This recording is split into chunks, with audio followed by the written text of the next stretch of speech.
Today, we're going to be really providing a evidence-based update for IASTM, and we're going to be covering a lot of different facets. So please consider that the PowerPoint deck that Patrick is going to disseminate to everybody is mainly used as a reference for everybody. So I will be quickly going through it. There is some slides that are a little bit heavier, but I'm going to give everyone just really the digestible nuggets for this hour. So on that note, let's kind of discuss some of the learning outcomes or objectives that we have for this PowerPoint. I think it's important for everybody just to kind of give a snapshot of IASTM to really understand what is the current science behind the myofascial system in IASTM. As you guys know, in the early years when IASTM was first introduced to the United States in the 80s, it was just simply scraping. Now we're looking at it as a neurophysiological tool to communicate to the central nervous system. So the myofascial research has gained a lot of, traction with many different researchers, like the famous, Stecco or Robert Schlepp that I'm doing some research with. They've really progressed what we know about this. So I think it's important for everybody to use this talk as kind of a starting point to research the myofascial system a little bit deeper. There is a lot more that we know about it now. So that has changed the way I treat patients every single week. Okay, so I've been in practice for 22 years.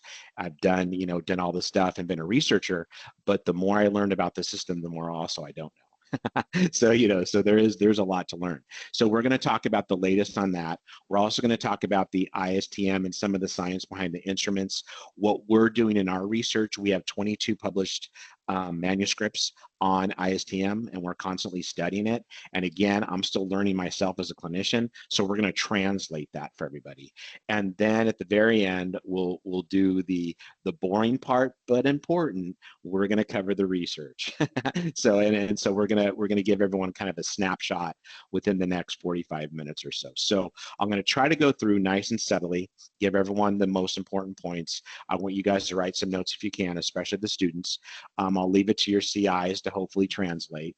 If people have questions for me, I'll put my email at the end and then we'll try to answer it. But in the short time, I'm going to try to give everyone a nice little snapshot. So hopefully that's where we're at. When we look at the presentation and you look at the PowerPoint deck, it's broken up into 4 units. Unit 1, IASTM science. Unit 2, we're going to talk about treatment considerations, including the tools. Unit 3, we're going to go into the more cutting edge stuff. The research is going more towards an integrated treatment approach. We're not simply treating in isolation. You guys know clinically, especially the students, what you're learning now, as well as the clinical instructors, we always approach things from a multimodal standpoint. Every patient is individual. We know that every patient has their unique challenges, but we never treat in isolation unless it's a perioperative situation or it's something where they're in acute pain and we can't really do much. So that's where ICE and STEM come in, right? We just kind of calm it down. So so most of the time we're looking at combining different treatments. That's where all the research is going. And then Unit 5, we'll talk about the research evidence and how we can translate that to our clinical practice. Okay, when we look at IASTM Science Review, one of the first clinical questions that come up a lot is what is the current evidence and theories? Well, if we look at the basic anatomical research and we look at the anatomy books and stuff like that, the 3 main layers of the myofascia are still anatomically described, with the superficial fascia, the deep fascia, and the deeper epimyocin. Nothing much has changed, but we do realize, though, that there is loose connective tissue and fascia in between those layers. So it's not uncommon for the fascial system to be a dynamic system where the fascial layers slide and glide on each other. We understand that there's fluid, there's different cellular matrices all the way through that. So it's not uncommon for the myofascial system to get restricted. We understand that there could be scar buildup, so those main facets of what we've seen as far as the whole trigger point stuff from Travell, for some of the other stuff from Stecco, those are still kind of holding in the anatomical research. The area, though, that has gained a lot more interest is looking at fascia and movement. That's something that has been important to my practice, because when I did, when I did my post grad education at Chapman, I did a year-long fellowship in manual therapy. I did, I learned all the manipulation and, all the manual therapy stuff. But the thing I realized is that before I do any type of, advanced mobilization or manipulation, or if I'm trying to, trying to regain joint range of motion stuff, I really have to address the soft tissue first. And so that kind of lends to this new science that fascia really helps with force transmission. There are contractile cells within the myofascia. We understand that they causes pretension. We know that it's very rich in proprioceptors and nociceptors. So it's going to afferently always tell the CNS what's going on. We also understand too that it's a tensional connectional network of stability and communication, and then it will adapt. So when we talk about those classic yonda postures, the upper cross syndrome, the lower cross syndrome, those do hold themselves true. We see current research that does support that. So it will adapt itself to poor posture, that tech neck we always talk about. Those are things that we're always looking at. So the fascia is a dynamic system that I believe should be addressed before we get into some of our joint interventions. So I'm always trying to clear the soft tissue first. And that's something that I've learned after 20 plus years of practice. And so when we work on the myofascial system, we also have to appreciate that it's very rich in mechanoreceptors. This is where all the research is going. This is where our research is going, as we're seeing that those mechanoreceptors, specifically the Pacinian corpuscles, the Meissner corpuscles, are always giving our central nervous system information. So whenever you compress the myofascia, even if it's with an elbow, if it's with a tool, if it's with a foam roller, you are stimulating these mechanoreceptors. And so that leads us to as we start progressing our knowledge, we're realizing that the myofascial system is really neurophysiological, besides some of its mechanical components. So if we take all the science and we put it in two buckets, we're really looking at a mechanical and a neurophysiological effect. Those are the two simple buckets that, as a clinician, I've reduced it down to. So that's where most of the research is going, is looking at the sensory part of the myofascial system. We get the anatomy. You guys get it. We've studied it. We look at cadavers. We can see everything, sure. But now we're starting to look deep within it, especially with all this great ultrasound and imaging that's coming out. We have some really good pictures of actually how the myofascia can contract. It's pretty amazing if you look at the videos online where you see the myofascia actually contract. So we are seeing some evidential support that this dynamic system should probably not be overlooked with some of our common musculoskeletal injuries that we get and we treat in the outpatient setting. So that's something to consider when we're looking at this as a clinician. And also we have to go back to our basic science here, where we understand that there's 3 levels of somatosensory, afferent to efferent, that whole arc. We always have to kind of keep that in mind. This is just a summary slide. And so then that leads us more into, as we branch more into now, we're going to look at IASTM now. Okay, so now we kind of gave a quick snapshot of the myofascial system. Hopefully that kind of kind of gave you a little bit of an appetizer on what to look at. Now let's kind of move forward and let's look at IASTM. Now, in my humble opinion, and what I'm sure others will agree, is IASTM is probably one of the most referenced, one of the most studied IASTM, one of the most studied myofascial that's out study that have small sample sizes to large sample sizes. We have controlled studies. We have studies that are weaker methodologically, but most of them have the same positive outcomes. So we're seeing a wealth of research supporting IASTM. But before we jump into all the great stuff about it, let's kind of look at the history. When we look at the history, though, this is kind of crazy. I think you guys are going to like this. The Greeks and Romans used IASTM back a couple years ago, 200 BC, just a couple years ago, you guys. And they use a thing called the strigil. Okay, now, if you look at the tool that I'm holding and you look at the strigil, we've kind of progressed. Does everyone agree? You know, I think we've kind of gotten a little bit better over the last few hundred years. So they used to scrape themselves. And then if we look at Chinese medicine, then we have what's called gua sha, right? Everyone know gua sha. Gua sha is the Chinese medicine. Gua sha has the most evidential research in the world. But gua sha is really meant for a medical treatment. So if you guys are writing notes, write this down. Gua sha is more Eastern medicine, and it's really built upon treating medical pathology. In the United States, though, when Graston, if we look at 1991, Graston brought the technique to the United States as a myofascial intervention. Two different buckets. Okay, so gua sha really works on the redness that you get, you know, that red rash called petechiae, right? It builds upon that. It also is typically coupled with acupuncture. It's typically coupled with, you know, wet and dry cupping.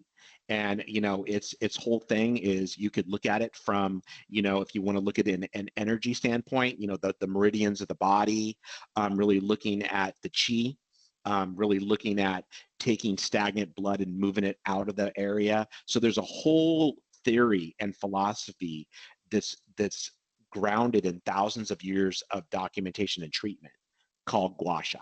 So we have to appreciate that's totally separate.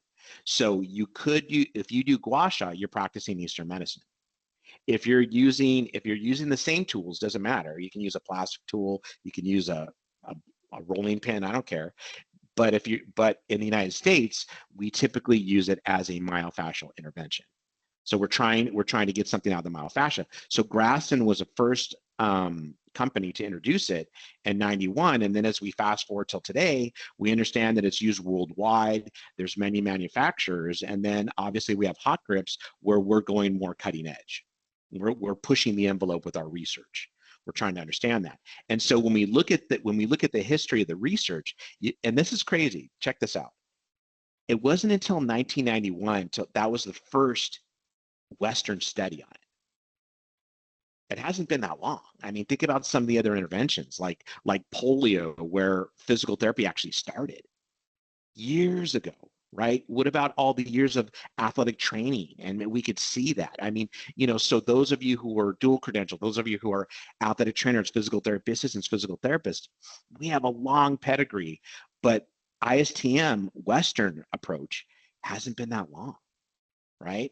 So we're starting to creep up on that. So now though, as we fast forward to 2024, my group of researchers, we have several universities around the United States, we're constantly studying this because it's so fascinating. I have so many questions that I'm trying to answer as a nerd and as a practicing physical therapist. So it's kind of cool to see where things went. So for us as clinicians, we need to appreciate how much research is more currently going, but also understand that we're still trying to figure things out. You know, you guys know how challenging patients are. They change every day. So we're still trying to figure things out. So please take this historical view as just understanding that we're still in the infancy of understanding IASTM from a Western standpoint. Now, if you go back to the Asian literature, sure, it's been treated years and years. So we know scraping works, but now we're just trying to apply it to the Western standards. So. Okay, so when we look at the nomenclature, this is just for your reference. There's so many different terms off of PubMed, and when you're doing your search, IASTM is a current one. So if you guys go to PubMed and you do your Boolean or your mesh terms, go with IASTM, and that will bring up the most references for you. Okay, so that's something to consider too. And maybe some other day, Patrick, you can have me back and we can do an evidence-based search. We can talk about that because, you know, as a nerd, I'm always in the evidence. So it's always nice for clinicians to figure out quick tricks on how to find the best research. So we can look at that.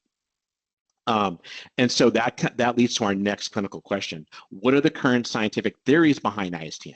That's what we're looking at. So now think about this. We're kind of catapulting off of the myofascial science. Here's the history. Now let's look at interventions. Well, when we look at myofascial interventions, it's real simple. We have the bucket of myofascial compression, don't we? We have all these theories that as students you may have heard, or as our CIs out there, scraping aligns the collagen. It works with thixotropy. It works with pain. It improves arterial function. That's all great. But what happened is, since the 1980s, everybody was studying these in isolation. And my group especially, we got tired of it and said, hey, look, we need to put them in buckets and we need to study them as a whole person. We can't just keep things in isolation, because as a clinician, I needed to understand what myofascial compression does. And so with our research and looking at aggregating all the other research around the world, we're coming up with a pretty clean algorithm. Is that when the IASTM compresses the myofascia, you're going to have local mechanical stimulation of the tissues. So if you're going to scrape the quads, you're physically moving the quads. Everyone get that? You're physically moving that. So you're going to have a local mechanical effect. Now, is that going to stimulate more blood flow to the area? Of course. Are you going to increase more, cellular communication? Sure. Yes. Can you break up scar tissue if it's if you're in the safe zone for perioperative scar mobilization? Yes, there's all that stuff. But at the same time, you're still compressing, pulling, stressing, pulling those mechanoreceptors. So the central nervous system is getting all the signals. And so what that happens is the CNS receives all these signals, and I'm not going to go into the spinal tracts and get all nerdy too much for an hour. We're just think about it. The brain's receiving all this information, then it responds. And that's what we're seeing in the research. We're seeing, post-intervention improvements in joint range of motion, pain modulation, movement efficiency, human performance, reduced tissue stiffness, increased blood flow with increased temperature, etc. So we're seeing all this great stuff from scraping. So we know that it does work. And so when we look at that, we have simplified it into two buckets, like we just mentioned: mechanical and neurophysiological. So for you all who are listening in, and the spine and sport family, I think it's so important for you guys to think about scraping, or IASTM, as simply a mechanical effect locally, but then you're also going to get a neurophysiological effect. All right. Now, as a parallel, it's different, but it's similar. When we look at blood flow restriction training, you're restricting one area, aren't you? You're restricting the upper extremity, lower extremity, but you get a systemic response. It's the same thing. Your body will respond systemically. So that's where we talk about that mechanotransduction and all those theories of the body talking to itself. So when you scrape one area, you are going to get changes above and below. We know that there's that regional interdependence. Sure, there's all these, these themes throughout rehab that we do. So just kind of consider that you're going to have a local mechanical and a greater neurophysiological effect. So that's important to understand. And so that boils down into a lot of the classic theories that have been taught with all the manufacturers, right? Of all the IASTM tools: neurophysiological, mechanotransduction, cross-links, and fluid dynamics. So, but instead, break it up into two buckets, keep it simple. I don't have time. I'm a clinician too. I don't have time to think about it. I got too many patients. So that's where we're really looking at for that. Okay. All right. So here's a take-home message. Real simple. Boom. When you scrape, you talk to the brain. Simple as that. Okay. So the challenge for you all is to treat with purpose. That's the thing. What are you going to do for that, right? So this is where we're talking about. This is kind of the things to think about. Think about the two theories, but treating with purpose is important. And I'm going to challenge you guys, because when it comes to IASTM, the latest research and what we're doing is we're thinking about how do we sequence it in a comprehensive treatment paradigm. How do we open that neuromotor window? Where does IASTM fit? Do we do it first? Do we do it last? What do we do? How are we fitting it in? We're not just looking at it as just scraping. We're looking at it as a treatment that's combined with others to do that. Because remember, a master clinician will always figure out how to sequence interventions to get where they need to be in that phase of rehabilitation. Okay? And also, we always have to remember that most rehabilitation protocols, if it's post-surgical, post-injury, are built upon linear periodization, right? Every week it gets harder and harder, right? Phase 1, phase 2, phase 3, phase 4. It's all linear. So as the patient's progressing, as they're going through phase 1 through phase whatever 4, 5, 6, as they're going through that, and as the tissue's healing, as you're including that, your treatment should change along the way, just like any type of linear periodization model with strengthening. Okay, so we have to consider that when we're looking at things. Okay, now when we talk about treatment considerations, now we're moving on to Unit 2. Let's have everyone get out their notes. This is some important stuff. The instrument anatomy is huge, and it's built upon the Cyriax method. Dr. Cyriax was an orthopedic surgeon. He created a lot of different paradigms on assessment of musculoskeletal, as well as the classic cross-friction massage, okay, for inflammation. And so when we look at the tools, it's built upon kind of the theory that this is an extension of your hand. It doesn't replace it. Okay, and so when I teach the courses, and when Lauren and I had set up some of the latest curriculums, we always tell people, hey, look, this doesn't replace your hands. We usually scan with our hands because proprioceptively we can feel more. But once we feel those myofascial restrictions, then we go to IASTM and we scrape it and we use it as an advantage. So we always want to make sure that it's an extension of your hand, plus it's you talking to your patient's body, right? It's you talking to the patient. It's how you're communicating to them through the tool, right? That's what we're looking at. Okay, when we talk about instrument anatomy, there's some basics I want everyone to think about. The larger the tool, the less intense it is. It makes sense.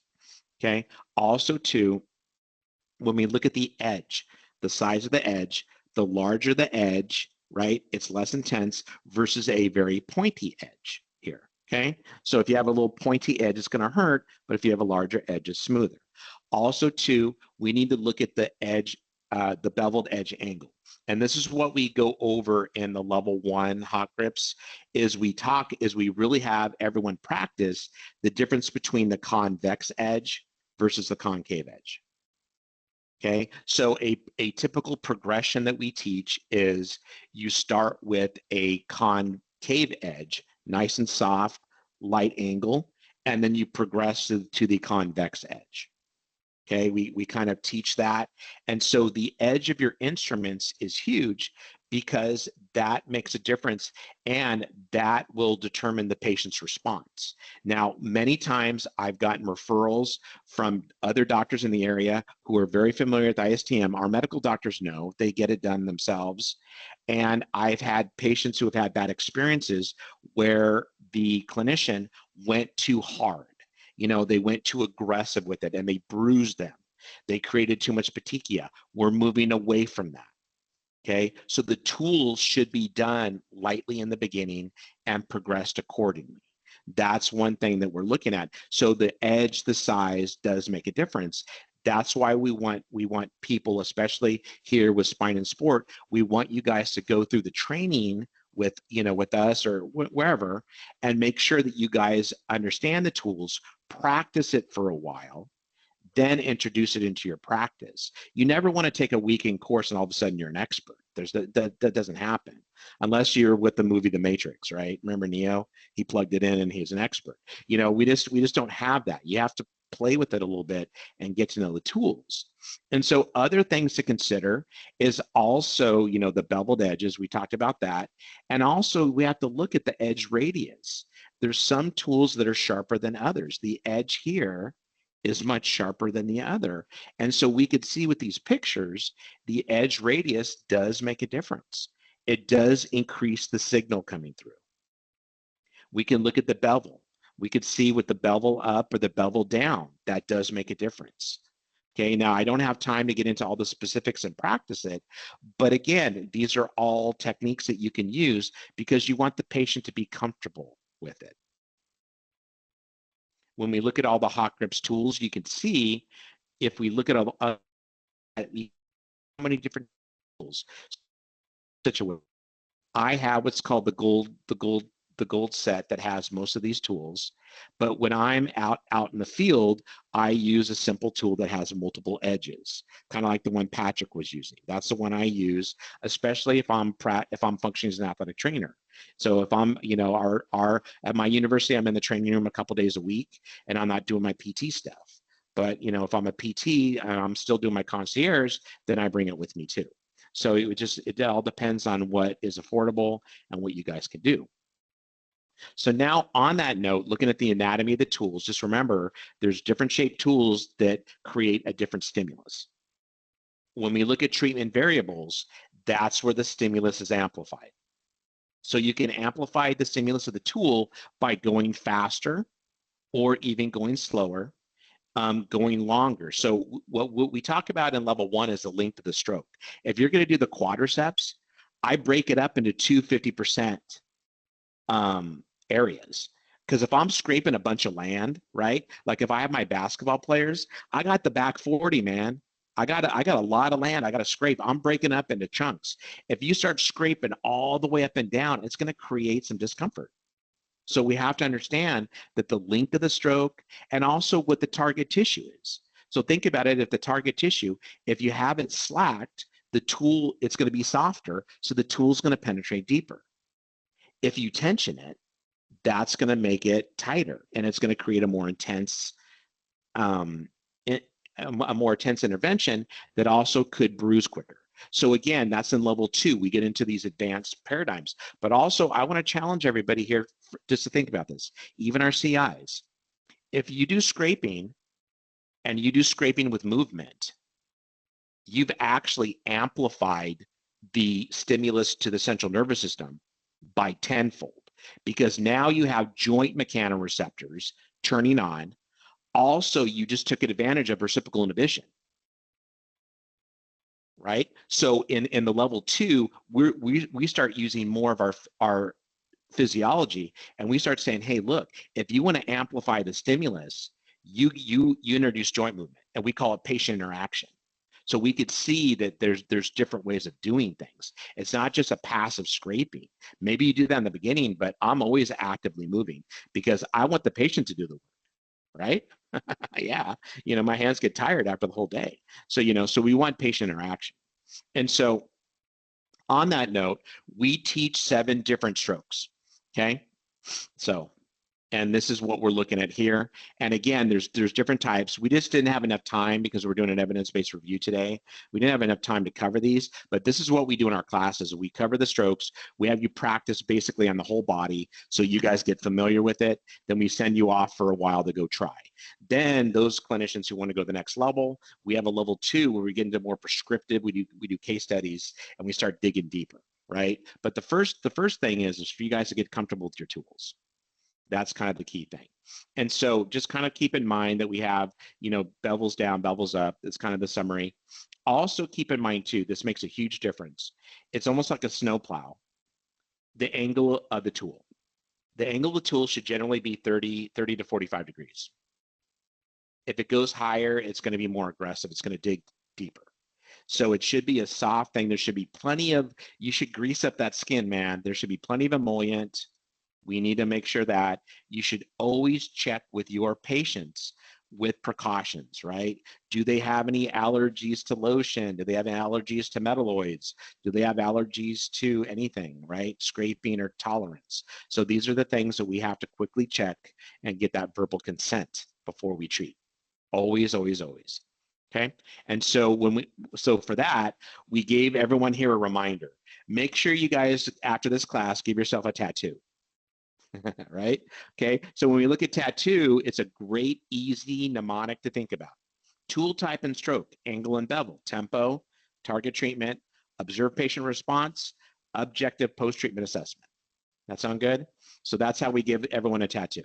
So it's a quick, easy, fun thing to think about. These are all the variables we want everyone to eventually get to. Okay, and obviously this is built upon the foundation of an initial assessment every time the patient walks through the door, right? That's something that I'd even put in there because we understand that. That's standard of practice, that's best practice. Okay, so same thing. Take home message, treat with purpose. What's your goal? Are you trying to upregulate or downregulate the nervous system? Which way are we going? What are we trying to do? So, what tool are you going to use? What things? How are you going to sequence it? Okay, are you going to do this before therapeutic exercise? Well, if you create soreness, okay, they're going to have bad motor pattern afterwards. They're going to be sore, right? So we have to look at that stuff and consider it. So that's what we're gonna move to next. Okay, everyone doing okay? All right, it's kind of our blast of information. Good. Okay, so integrative treatments. Here's what the standard treatment that was introduced with Graston a long time ago. This has been around for 30, 40 years. Warm up, IASTM treatment, therapeutic intervention, cool down. That's all great. It's good. They teach it. I've been Graston certified for years, blah, blah, blah. We've done all this stuff, but now we're starting to get a little bit more advanced and saying, hey, you know what? What if we combined a foam roller and scraping at the same time? What if we use percussion? What if we use the hypervolt with it? So that's what we're looking at. So we have 2 active studies going on right now. We're actually, I was doing data collection yesterday at the university. So, we're doing active studies on this. Soon they'll be out on PubMed. We have a couple more. And so we're going to look at some of the latest on some ideas, what we're thinking and what other people are thinking. So here's our case study. We have a 20-year-old male collegiate soccer player. Basically, I'm just going to get to it. They have reduced muscle length, reduced mobility. And so they're looking for just improved lower extremity mobility and muscle flexibility. Okay, so you do all your you do your weight bearing lunge, weight bearing tests, you do your Thomas test, your Obers, sure. You do all your muscle length stuff that we've all done. They're tight, you want to treat them. Okay, that's what we're looking at. So if we're looking at a pre-exercise mobility program, here's what we're thinking. Okay, we're thinking you do a general warm-up first. Okay, that follows the strength and conditioning research. That follows a lot of the research is that a general warm-up is considered movement prep. Okay, you are mentally preparing them. You are systemically circulating the body. Okay, if it's over 3 minutes, we know that the aerobic system's kicking in a little bit. You're gonna get that ATP, blah, blah, blah, all that famous stuff going. Okay, so once we get that, then we're suggesting, hey, look, for some people, you may want to try doing a scraping. You may want to try IASTM, but look what you're going to do. You're going to use a softer concave edge. You're going to do a light sweep and fan over those agonistic muscles. Okay, lower extremity. You're going to do a slight angle. You're going to go for 30 seconds to 2 minutes with each major area. Okay, the whole treatment's going to be less than 15 minutes. Light pressure, fast speed. Okay, this is based on our research. We did this protocol and we found immediate and changes even a day after in 2-point discrimination as well as pressure pain threshold, neurophysiological, okay? We've done it in 2 of our studies, so we believe it. When I saw the data, I'm like, no way, really? A light scraping. Also, we've done like, I don't know, a gazillion foam roll studies. Guess what we're finding out? Anything over 2 minutes, for some reason, the central nervous system begins to relax. The ANS turns on the PNS. So we're thinking that there's some type of parasympathetic activity that actually jumps on at 2 minutes or more in one area. I have no idea, but we're not the only researchers who are documenting this. So I want everyone to write this down. If you're going to use IASTM before therapeutic exercise, you probably want to keep it to about 2 minutes or less per major muscle group, so you don't decrease that sympathetic activation. You don't want to reduce the spindle too much, right? You don't want to get that GTO to turn on. So for some reason, 2 minutes approximately is that cutoff. And then what we're suggesting is if you're going to scrape, you need to immediately upregulate the nervous system by dynamic movements. Get the engine going again. Let's go. Let's get it again. Then you go into your sport-specific movement prep. Okay, we've done this over and over again with our athletes and it works fine. So again, this is more of a clinical based evidence. We have some studies to report this, but it's not like we haven't studied this yet. We have a couple more studies we have to accomplish before we get the methodology to actually do this and to be able to defend it. Everyone get that? Okay, so this is clinical based evidence, probably some of the most important, right? Okay, from there. Now, this is kind of like, this is a summary of what I just discussed for sake of time. This is for your reference. And then I basically just gave a nice diagram of what we're focusing on. for the program. And also, I just gave some suggestions. If you guys look to, hopefully the PowerPoint works. If not, or Patrick, I can send you the PowerPoint that has some videos of what I filmed of some different techniques that we're looking at introducing the stimulus movement. Everyone see that? So we could see here, we're adding different techniques all the way around. One of the cool things I like, and you guys could do this too, this has like a wow factor. Try a vibrating roller with active motion. You're increasing the stimulus. Really bitching. You're working on reciprocal inhibition, agonist, antagonist. Really good stuff. So I've gotten, especially with my post-op, my knees, you know, if you got that knee that's kind of stuck, you know, obviously you guys know if you don't get terminal knee extension, we need hyperextensions. Everyone get that now? Remember, the doctors don't want zero, they want hyper now. They want that knee to hyperextend. That's the normal now. Okay, straight across the board. If we can't get that, what do you need to do? Look at that darn popliteus, right? Look at that darn popliteus, release that puppy, all right? Also, too, start doing some more of this stuff. Get some vibration in there, get that puppy going, get them going. Tell them to stop limping like a pirate. Tell them to do their homework. You guys get it.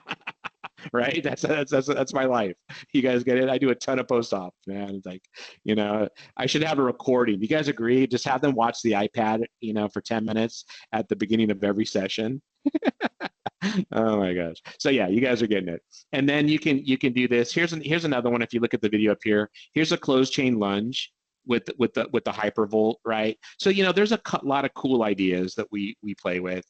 And then you have your movement prep. So that brings us to our next thing. And again, you know, we're going to close this out here pretty soon. I'm going to kind of quickly go through this. Now, if we're going to do post-exercise recovery, we're going to use the same soccer player. So we're just going to use like a post-exercise recovery with him. Instead, we're going to do a general cool down. The thing I like about the cool down is you flush out a lot of those metabolites. Okay, we understand that lactic acid is our friend now. So if anyone says lactic acid buildup's bad, they haven't read the last 30 years of research. Okay, we understand that it's recycled. We get that, but it's more the pH and there is some muscle damage. Yes, we get all that. So we do a cool down to bring them down to baseline. We scrape them, but we're going to go a little bit longer. We're still going to go light, and then we go into our movement recovery. Okay, and you guys understand the whole movement recovery is very popular right now, where you can just do self-myofascial release.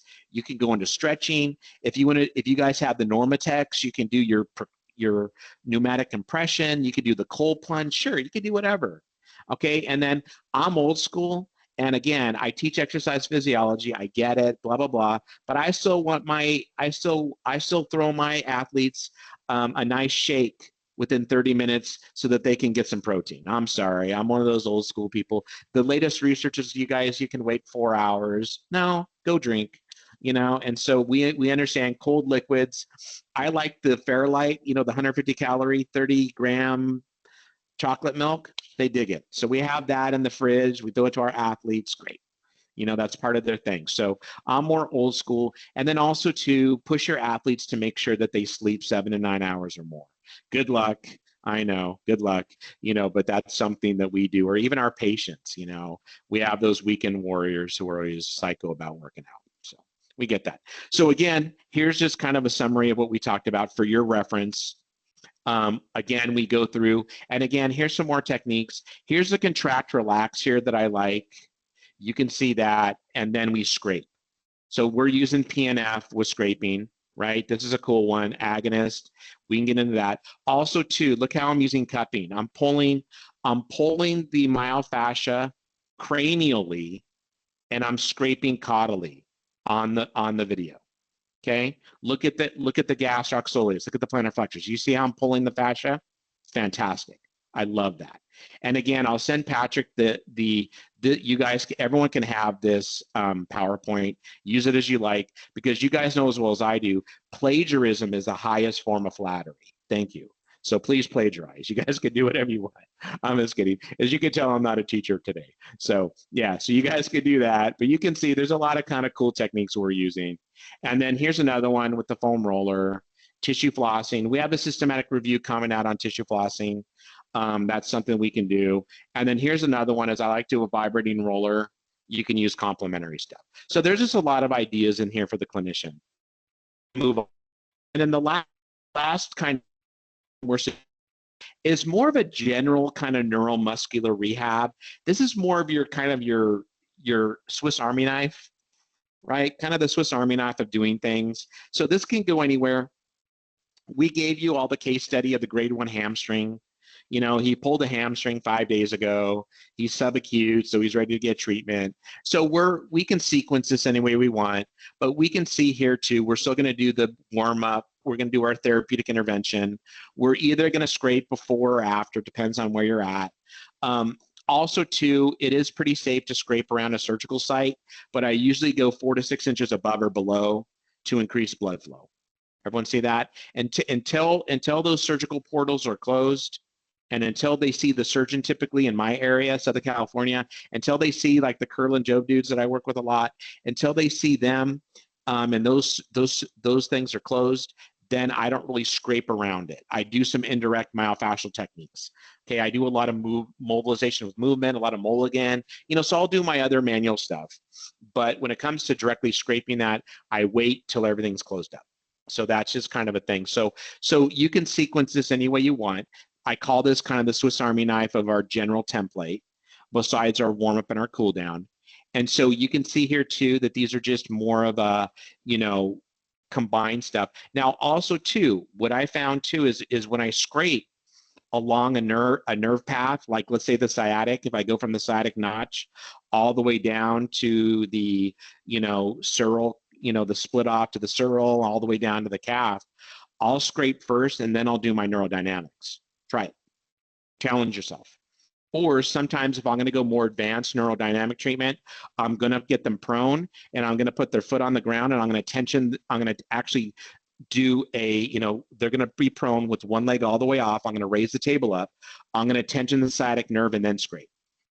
Okay, so you can do some advanced, you know, I did a neuro background too in PT school, so I do a lot of neuro stuff, and sometimes I'll tension the nerves, so I'll do sliders and gliders, but sometimes I'll pre-tension it and then I'll scrape around it. Okay, so in my humble opinion, there is neural, you know, there is neural dynamics and there is, you know, neural restriction that goes all the way through. So I think that's something that is evident. So think about that. Sometimes if you get stuck and you've been treating somebody 2 or 3 sessions, go to the neurodynamics. You'd be surprised. I've unlocked some people before just by doing it, and I'm like, how did that work? Whatever, and I moved on, right? So don't be afraid to try different things, but recently neurodynamics seems to be really good. So think about that in your regimen. These slides are just other videos of you guys to have some techniques. Again, therapeutic interventions, you know, I'm really big on using bands as a proprioceptive device, not so much as a resistance, okay? I'm really big into creating a proprioceptively rich environment, using unilateral training, eyes open, eyes closed. You know, again, I come from a vestibular background. I ran a clinic for many years, so I got that neuro stuff. So I'm really used to challenging the central nervous system. So again, use your super bands, use your loop bands as a proprioceptive device to get them to activate the right muscles. That's the key thing to go along with that scraping. Once you scrape and you get the new range of motion, you need to retrain the brain so it downloads the software, right? So if you don't have that software download, your treatment was just wasted. So when it comes to this paradigm right here, we're looking at it, I typically warm up, scrape, download the software, send them home. Does that sound good? That's what I'm saying. So I need them to download that neural motor software once I get the new range of motion and I get the activation that I want, right? So you have to understand that. And so again, the activation has to be both open and closed chain. The body works as a chain of links, right? We have to understand that. So a lot of your therapeutic interventions should be closed chain, in my humble opinion. When it comes to upper body, lower body, that's how our body functions. And so think about that, think about the cool downs and stuff. And that's kind of where we're at as far as the latest paradigms. So again, these are all understudied, these are more suggestive, but these are the clinical research that I've learned from other clinicians and everything that we're learning from. So is that a thumbs up? Everyone doing okay? Perfect. Okay. All right. Let's kind of, we got about 8-9 minutes left, which is plenty of time because, you know, this is what everyone wants to not talk about is the research. And so I'm going to give everyone a big picture research from that. Okay. We're going to go over the five levels of evidence, right? So we use the the CEBM levels. Level 1 is systematic reviews, randomized controlled trials. Level 5 is Uncle Ronnie's advice. Okay, that's what we're looking at. So advice from Uncle Ronnie, maybe. All right, so we're going to be looking at that. So when we do a quick literature review, we went back just a few years. I didn't go back all the way to the 80s. We're good. So we don't have enough time. Patrick's like, no, Scott, we have an hour, right? So when we look at 2018 to present, we can see that there's several systematic reviews. Now, systematic reviews are only as strong as the search question. That's it. So even though they're level 1 evidence, they're not the best, because if you look at systematic reviews, we can see that there is some negativity with Nazari. They, for 3 years in a row, they've said negative things. But if you look at their search question, their search questions is only this big. They're not looking at the whole breadth of IASTM. So as a clinician, when we talk about evidence-based practice, you have to take the research and see how it applies to your practice and your unique patients. That's how we translate evidence to practice. It's very simple now. Okay, for some of us who've been around a long time, we started off with SACIT and we did all these research, evidence-based. Okay, we get it. The thing is clinical-based medicine is the most important, because for you all, you have an N of 1. You need to get that patient better. And if you guys want to have a practice, remember, your patients come to see you. They don't come to see the nice, shiny facility, right? So if you want to build your street credit and be the best, because physical therapy is a very dense market, there's a lot of PTs out there. If you guys want to be the best, especially my students, you need to be the best clinician. Okay, you need to work off a referral. You need to be the most cutting edge, because if you get your patient better and they stop showing up, that's good. That means that they don't need you anymore. It's okay. Don't cry. Don't cry for me, Argentina. I'm kidding. Don't cry for me. We're all good. You understand that patients are getting better. Hopefully they're going to refer to you, right? So we have to remember, when we look at the evidence, there is limitations because it was a controlled study. When you're working with patients out in the field, it's uncontrolled. Do you guys agree? Yeah, it's up to them. It's patient-centered care. So we have to include that when we look at that. Now, when we look at clinical studies there, this is where the rubber hits the road. This is where we get the traction, where when we look at the latest studies on range of motion, muscle performance, function pain, and musculoskeletal, look at this. We got tons of studies with positive outcomes. All right, this is just, I'm not going to go over all these, but Static in 2018 was the latest, all the way through to Lear, documenting post increases of range of motion. Now remember, the body resets itself pretty quickly. We're seeing 30 minutes to an hour that these post intervention changes last. Then the body changes. So that's why we have to constantly reinforce home exercise. Does everyone get that? IASTM only lasts so long. It should make sense. And so when we look at muscle performance, function, and movement, we see some latest evidence. So we have level 2 evidence. It's pretty decent. When we look at MSK treatment, we're starting to see everything from Dawn Gulick, who's a fantastic DPT PhD researcher. She found good efficacy of IASTM for myofascial back in 2018. All the way, Ramadan and their group looked at tension type headaches in 2023. So we're having some good research coming through of looking at pathologies, frozen shoulder, plantar heel pain. We've also had some other comparison studies, combined treatments. This is what we're talking about. This is where the research is leading. IASTM and BFRT. WU just came out in 23. We're starting to see that it does work. Okay, now we're saying is BFRT strengthens, IASTM helps the tissue heal. We're seeing that. If we go in reverse all the way down to 2021, we see Mylonis in them looking at mechanical neck pain, low back pain, heel pain, ankle sprains. We're seeing a lot of utility just from scraping. It's good stuff. But we're seeing combined treatments now. That's where the information's leading. Okay, this is where all the research is going. And so when we look at the basic science of, remember the two buckets, mechanical, neurophysiological, we got plenty of studies. Lamani, Tanya Lamani is one of our great researchers, PhD, PT. She's the one who did the original rat models that showed that it increases healing. I'm doing some research with her right now. She's amazing. She's still researching this and she's still practicing. Amazing researcher. So we're seeing some good imaging studies. How about when we look at sensory and vascular changes? Of course, we're seeing Portillo in 2014 back then noted neurophysiological blood flow changes. If we look at neurophysiological effects, we see Gulick also noting that, but also me with my group. We published a study in Journal of Sports Rehab looking at tissue stiffness and grip strength, as well as we also did ultrasound imaging. So we're showing good techniques for neurophysiological. So that's from our group. So we're seeing some really good evidence. Now, when we look at interchangeability, we're seeing, if we look at IASTM versus tissue flossing, like voodoo floss, versus kinesiology tape, and again, don't get me on kinesiology tape right now. There's so much, yeah, I know. I won't even go there. That's a whole nother hour. And so when we look at 2020, we did a study, and also Mylonis did a follow-up in 2021 with our methods. When we look at ISTM and self-myofascial rolling, we also did another study in 2020, and we also see many documenting that they're interchangeable. ISTM versus different types of stretching, we're seeing the evidence.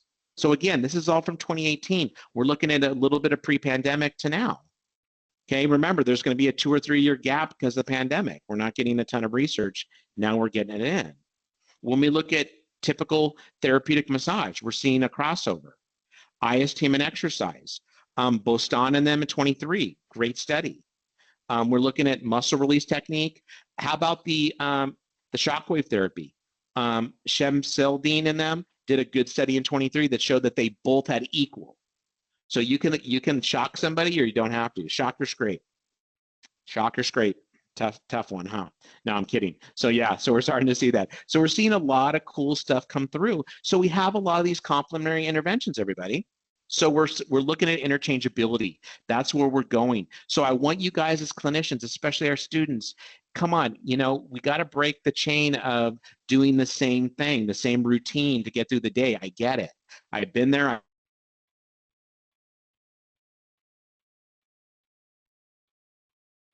Such a strong name as we're representing the brand, and I know plenty of therapists who work there across California. It's so important to have an imagination, switch it up a little bit, because if you find a sequence that works for you, use it again, right? So I'm challenging you all to really look at these complementary therapies to ISTM. It's fantastic, okay? And so when we look at emerging research, here's another one that looked at ISTM and BFRT. They complement each other. And then here's the current studies that we've done. And then we have a bunch of other studies coming out, okay? Future research, we're actually looking at dermatomes now. We're going deep, you guys, okay? We're gonna map out the dermatomes and we're gonna scrape. So that's what we're doing right now. So it's hard. Don't get me wrong, man. It's hard. Yeah, I got to dig into oh my God, the physiology is terrible. But yeah, we're trying to map this out and scrape and trying to map it. It's challenging. So we're digging deep on this one. So we'll keep you guys posted on what we do. But this is a long time. This is a 5-year plan, you guys. Sorry. But yeah, we're getting deep on dermatomes. And then here's some recommended readings that we have. We've done a survey. We also have a clinical commentary in International Journal of Sports Physical Therapy that actually lays out indications, contraindications, everything. Actually how to clean the tools. Okay, best practices. So look at that. That's going to be the third bullet point. International sports physical therapy. That's one thing that we've gotten good traction on. People like that. If Patrick, if you want me to send it to you, I'll do a Dropbox to you because it's a great one. It just covers the latest and it's still current from there. That's it, everybody. All right, is that a good blast? So cool.